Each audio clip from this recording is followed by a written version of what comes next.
Yeah. There we go. All right. So, hi, this is State Senator Barry Finegold. This is the Finegold Factor. And this week we have Brooke Thomson, who is CEO of Associated Industries of Massachusetts. Welcome, Brooke. Welcome to the Finegold Factor. Thank you for having me, Senator. Excited to be here. Well, Brooke, tell me, you're the first female to ever be president of Associated Industries of Massachusetts. Tell us a little bit about your background. How'd you get to this point? And what do you hope to do as CEO of AIM? Sure. So, AIM's been around just for a little bit, 115 years. And as you mentioned, I'm the first female president and CEO. I took over last year, January of 2024. And I've been with the organization since 2019. But I've had the opportunity to work with AIM in a lot of different facets over the years. So, as I mentioned, I started with in 2019, running our public policy and government affairs division. And my background has been in public policy and government affairs.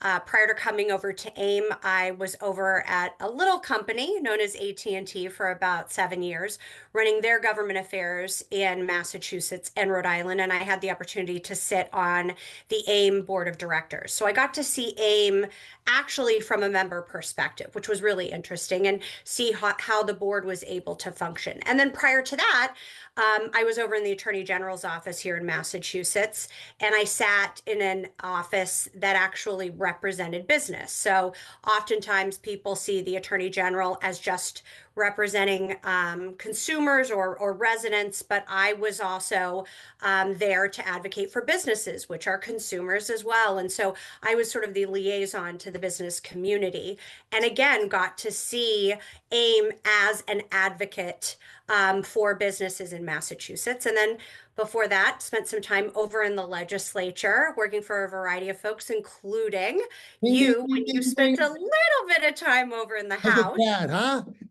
Well, Brooke was 6 and I was 8. We started That's right right. in the business. Exactly. Exactly. So So, tell me, it's a small world indeed. yeah, tell me about, why should a business join AIM, and what is really the mission of AIM, and what do you hope to accomplish as your role as CEO?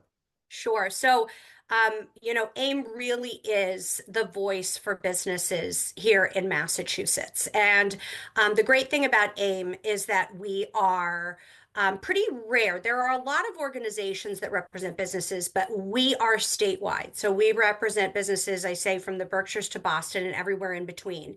And we are not specific to one industry. So we are industry agnostic. We have over 150 different industries. And what is not always as well known is the majority of our members are small and medium-sized businesses. We have large international businesses as well.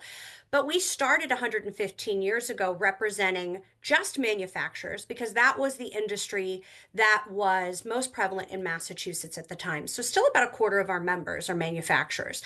And so what I say is, again, you're going to come to AIM for three core reasons. One, as I said, we're going to be the voice for business. So we are going to advocate. We are going to fight for the issues that matter to businesses in places where they can't always be.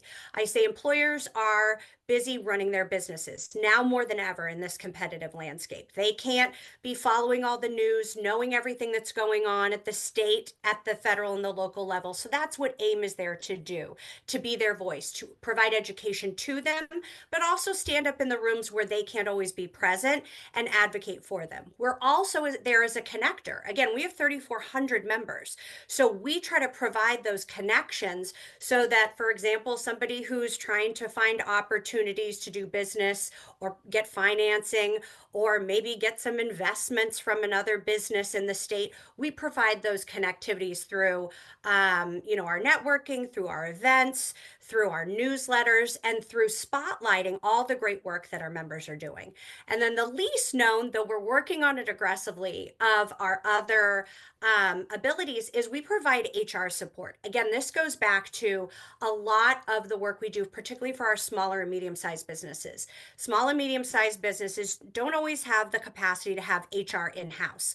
We at AIM provide HR. If you're a member, you get to have HR If you're not a member, you can purchase those services for a fee. You can call our hotline.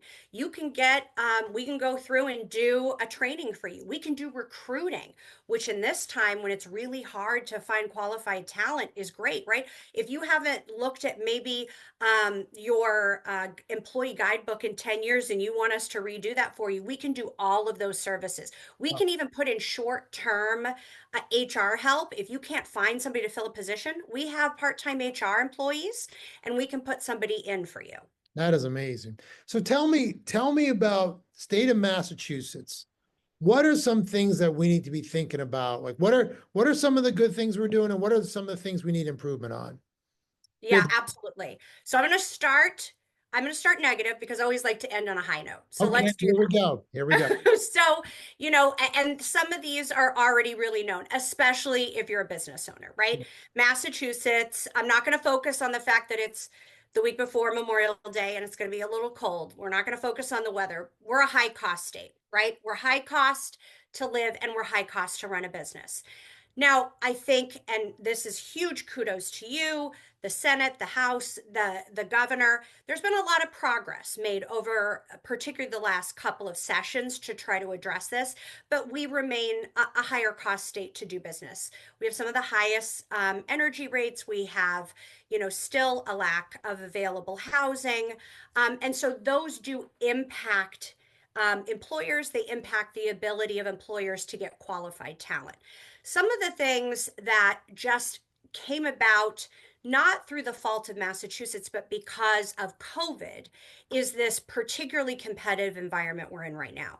So, with COVID, we rapidly test fired what it's like for almost every industry to go to a remote or hybrid work environment. And we came back slowly from that, but still, if you look at the statistics, Massachusetts, compared to other states, has a higher percentage of employees still working in some sort of hybrid capacity. Now, I think that can be seen in some industries as an advantage, right? But it also means that now employers are competing for talent with other states, lower cost states. And so, again, this is where the competitive environment for talent is even higher stakes. And so, this is where Massachusetts now, maybe we were just saying, oh, if I'm in the life sciences sector, I have to compete with all those other life sciences companies in and around the 128 belt. Well, now I'm competing with New Jersey and I'm competing with North Carolina and I'm competing with Texas, right? And so that's where really we have a lot of work to do right now. I will say on the positive note, again, Massachusetts is laser focused on this. And I see it at, again, the state and the local level working together. I mean, you look at the MBTA Communities Act and the work we're trying to do to connect housing and transportation together. You see the municipalities that are leaning in and saying, we want housing here. We want transportation here. We want jobs here, right? And they're getting work done and they're getting things built. I do think it's going to take more than just a couple of sessions, right? These types of projects take decades. It took decades for us to sort of get to where we are, sort of lagging behind what we need. And it's going to take another couple of decades. But I think if we remain committed at the level our policymakers like yourself are now, we can get there. Okay. Now I have a very, very serious question here. So as you may know, Mike Vrabel is the new coach of the New England Patriots. Okay. Mm-hmm. And Kansas City Chiefs, they're kind of like, seems like they're on the down low and Patriots are coming up. So is there any chance that will get you to switch your allegiance and become a New England Patriots fan? Um, it's a great question. I do find it interesting that you're making a reference to a team that didn't make the playoffs, to a team that went to the Super Bowl but lost. But I appreciate the effort there, having loved a team that took a while. No, I am loyal to a fault. And so I'm unfortunately for you and for the multitude of other New England Patriots fans, I'm going to stick with the Chiefs, but I appreciate it. There you go. And one last question. So you were thinking back now, you were a Midwestern kid. What made you come to Mhm. Massachusetts back in the day? It's a great question, and it's something that I think about a lot, given where we are right economically right now, and in my role as president and CEO of AIM. And it worries me a little bit with what we're seeing, particularly with this push pull dynamic with the new federal administration. So, as you mentioned, I grew up in the Midwest. I grew up in Kansas City, and I thought I was going to go to one of these big universities out in the Midwest. And my mother said, no, you have to go look at Mount Holyoke College, which is a women's college out in the western part of the state. I thought, no way, I'm not going to go to a small liberal arts, certainly not a women's college. And for anybody who knows me now, like it's so me. I can't imagine having made any different choice. I'm happy to do a separate podcast about the benefits of women's colleges and how amazing they are. But what drew me to Massachusetts really was, and I think it's really appropriate to talk about it right now as we're sort of at this point of the 250th anniversary, is the history, right? And the history of possibilities and firsts, right? I came to Massachusetts, and it's this place where so many firsts happen. There's so much opportunity, so much innovation. You come into Western Massachusetts, where there's all these birthplaces, right? You come into Worcester, where you go to places like WPI, where all this innovation has happened. You come into Cambridge and Boston, where life sciences cannot be, touched. These universities that spur innovation that then go into these industries that bring groundbreaking innovation. I mean, just look at COVID again. We would not have come out of that pandemic as quickly as we had it not been for the decades of research that had laid that foundation. And so for me, it was a really easy choice to say, this is where I want to be. This is where I want to learn and grow and start. And then, I went from the western part of the state. I went to law school at Northeastern in Boston. I stayed. This is where I've made my career. This is where I've settled, had my children, and I'm proud to represent the largest statewide business group in the Commonwealth. But what worries me is a lot of these things that I just said made me so proud are kind of under attack right now. All of this is an ecosystem, and if we don't protect our colleges and universities, and we don't protect, the amazing future innovators that go through there, the pipeline that takes decades, right, to see innovation and to see the groundbreaking just differences that we make here in Massachusetts, I think can be augmented in a way that I don't think we're going to feel for a long time, but I do worry about it. And I do think it's under severe threat. Well said. And as I've been telling people, we've been around for 250 years. We will persevere and we will get through this. Absolutely. Brooke Absolutely. Thomson, CEO of Associate Industries of Massachusetts. Thank you so much for coming on the Finegold Factor, and wish you all the best and continued success. And thanks again, and we'll see you soon. Thank you. And thank you for your leadership and partnership. Appreciate it. Bye bye.